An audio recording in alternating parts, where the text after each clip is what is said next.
Ez itt azért, hát ez magáért beszél. Kijön az ember, aztán úgy jól érzi magát, akkor megvan a különbség, azt hiszem. Béke.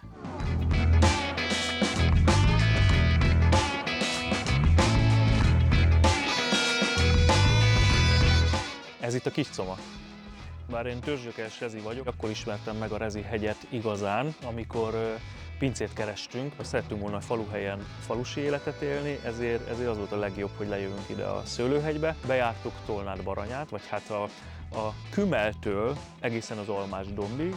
Minden 500 méteren itt Reziben van egy dűlő, aminek más neve van, ez is egy tök jó dolog Reziben. Amikor ide jöttünk, és ezt megláttuk, akkor sóhajtottunk egy nagyot, és azt mondtuk, hogy nekünk ez kell. Annak idején maradt egy parcellányi föld, amiben vegyszermentes növénytermesztést szerettünk volna véghez vinni, csak úgy magának a családnak. És amikor az ember ilyen tárgykörbe elkezd nézelődni az interneten, akkor előbb-utóbb szóba kerül az önellátás. Az önellátás berkein belül pedig a sajtkészítés. Beszereztünk 2 liter tejet annak idején, és ez olyan jól sikerült, hogy közösségi oldalra feltettük, és rengeteg komment érkezett alá, hogy hol lehet megkóstolni és mennyibe kerül. Muszáj volt egy hivatalos formába önteni ezt az egészet, és gyakorlatilag ezt a sajtműhelyt alakítottuk ki 2019-ben. Cetliről cetlire változott gyakorlatilag a receptünk, amíg aztán egy 3 év után például a parenyicának és a gomolyának is végleges receptje lesz, most már ezzel dolgozunk. Mi azért pasztőrözünk csak gyenge pasztőrrel, 60-63 fokig melegítünk, ott is a legtöbb baktérium azért már kimegy belőle, ami nem kívánatos, viszont azok az életet tápláló enzimek viszont benn vannak, amitől nagyon jól emészthető a tejtermékünk. 6 laktóz érzékenyből 5-nek nincs baja a termékeinktől. Nyilván ez egy nem reprezentatív kutatás. Mi a parenyicának igazából a lelke azért az a sajtíz mellett maga a füst.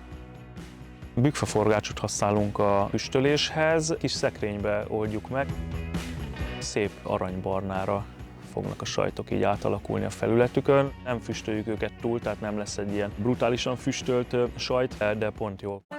Jászmin, rezeda és pipacs. 2 magyar tarkánk van, ő anya és lánya. A harmadik, ő pedig egy kárpáti borzderes, egy őshonos magyar fajta. Ők nagyon strapabíróak, nagyon jól bírják a hideget, a meleget, a legelőn sem válogatósak, bár nem adnak feltétlen sok tejet, viszont a beltartalmi értékét tekintve egy magas minőségű tejet kapunk. Itt te! Gyere! A legjobb sajt alapanyag az a szénatej.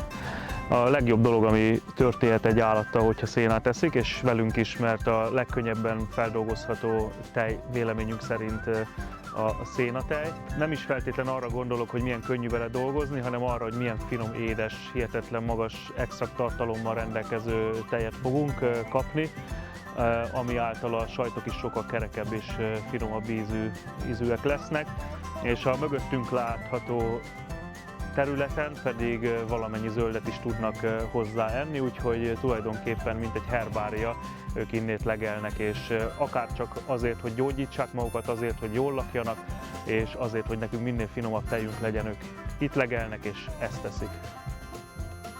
Az emberek fogyasszanak valami valóban ehetőt és emészthetőt, és lehet, hogy itt a finom ugyan fő szempont, de az, hogy emészthető és tápláló, az egy másik faktor, ami ugyanolyan fontos az íze mellett. Miért kelek fel?